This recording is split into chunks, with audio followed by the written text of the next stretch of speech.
Something massive is brewing with the Chicago Bulls.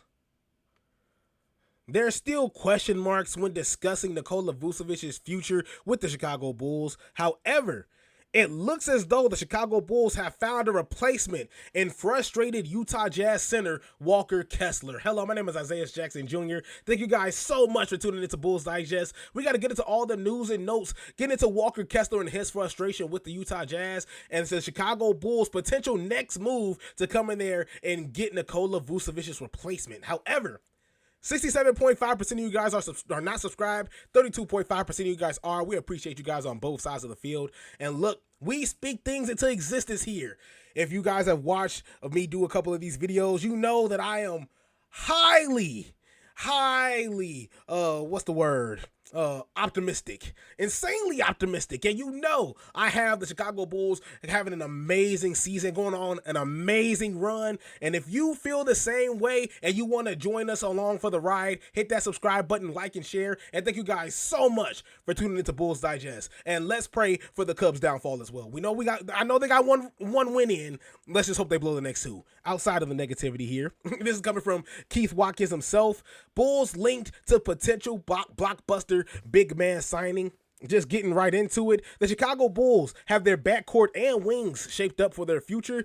Josh Giddey just signed a 4-year, $100 million deal. Buzelis look poised for a second-year leap, and Coby White is entering a contract year with plenty to prove, especially if you want that money. But the front court remains a question mark. That's why fan-sided Andrew Hanlon recently floated Walker Kessler as a dream target for Chicago. With the 24-year-old expected to hit his restricted free agency next summer, the Bulls could be in prime position to make a run themselves. And I like that. I like that a whole lot. And of course, this is just going on to express why Walker Kessler was still frustrated and why he hasn't signed an extension with the Utah Jazz just yet. And just even bouncing off to that as well, the Utah Jazz will not sign Walker Kessler to an extension, and he's expected to become a free agent next summer. Of course, this is coming off of NBA Central as well, and T. Jones in the NBA. The Utah Jazz and Walker Kessler will not reach an agreement on a rookie scale contract extension, leading sources to tell The Athletic, which clears the way for the starting center to reach restricted free agency next summer.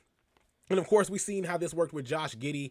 You know, we've seen the back and forth the Chicago Bulls had to do this offseason to get Josh Giddey to come to an agreement to sign the 4-year, $100 million deal. Walker Kessler being frustrated early on why he hasn't negotiated a contract or even come to an agreement on a rookie extension, and him expressing his frustration, I think, says a whole lot. And of course, you being in the last year of your contract, and the Utah Jazz potentially knowing that you're already frustrated and potentially might even not want to come back to the team itself, they'll be looking to make that move, or they would just wait and thug it out to free agency where they're just looking for him to find an offer that they can match and then bring him back on the team for less than what they were going to sign him for originally. So why Kessler fits the Chicago Bulls' needs, going back into the article here.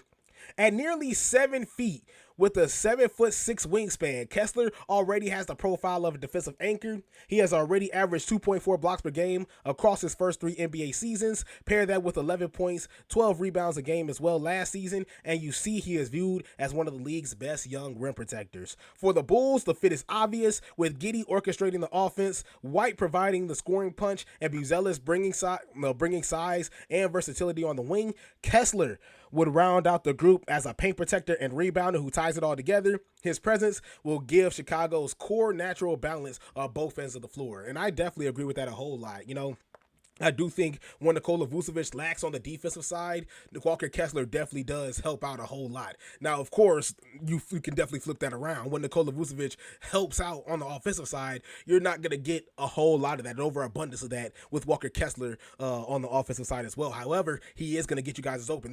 He is going to get our guys open, our guards and wings open, because this is a stocky center. Of course, a whole lot of meat on those bones, and just him setting the screen there is going to get a whole lot of guys open, especially off the pick and roll. You're going to see guys like Josh Giddey and Coby White either get some open looks or roll to the paint and also get Walker Kessler open. Now, he's not so necessarily quick on his feet. You know, then also speed is definitely another thing that we can bang on him for as well.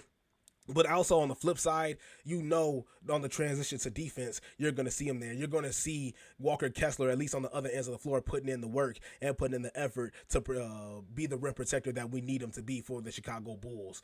And now, as I said, you're going to be missing a decent amount on the offensive side that what Nikola Vucevic helps out and produces on the offensive side. You're going to be missing that, for Walker Kessler. But he can still score. He can still help out on the block.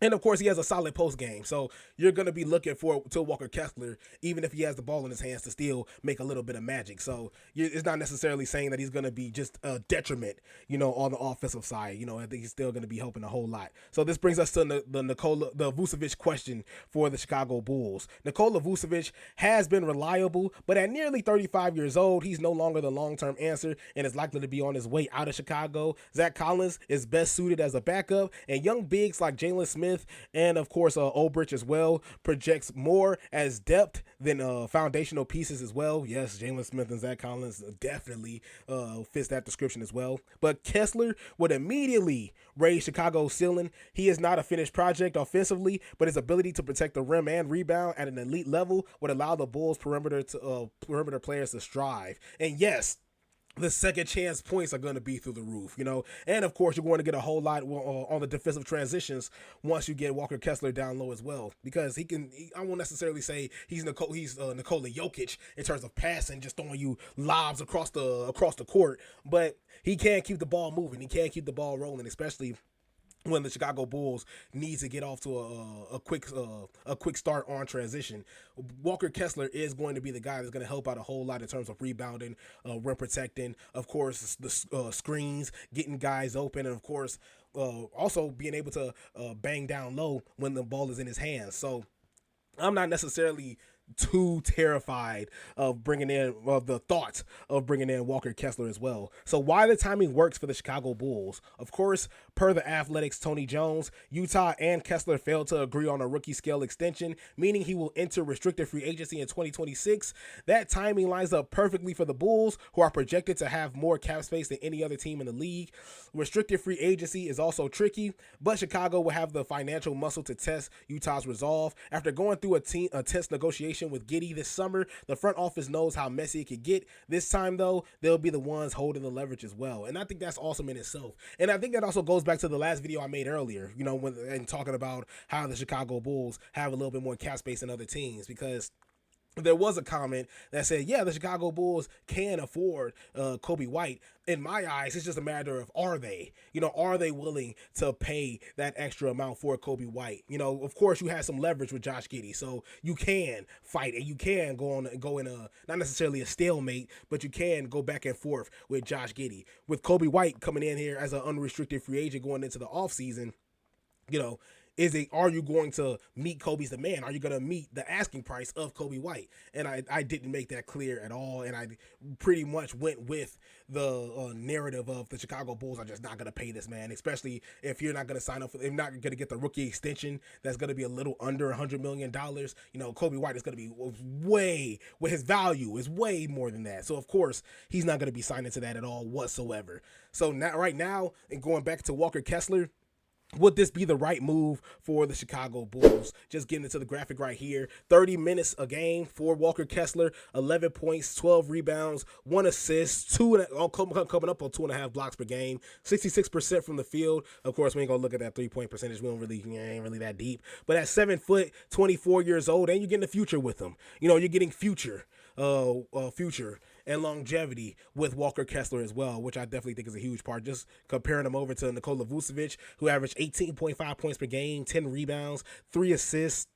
And of course, he shot 53% from the field, and he could shoot the ball from deep well as well, and efficiently at times too, something that we're not going to get from Walker Kessler. So what do you think? Do you think that this is a great move for the Chicago Bulls? Do you think they should look more into this to see what they can do to grab someone like a Walker Kessler Jr.? Or do you think the Chicago Bulls could do so much better at the center position, hold on to Nikola Vucevic until you can find the right suitor, not only that's going to grab Nikola Vucevic and see the value you could get for him, or on the flip side, just holding off and seeing if you could get a better player that's fitted for the Chicago Bulls at the center position. Thank you guys so much for tuning in, and I'll see you guys next time.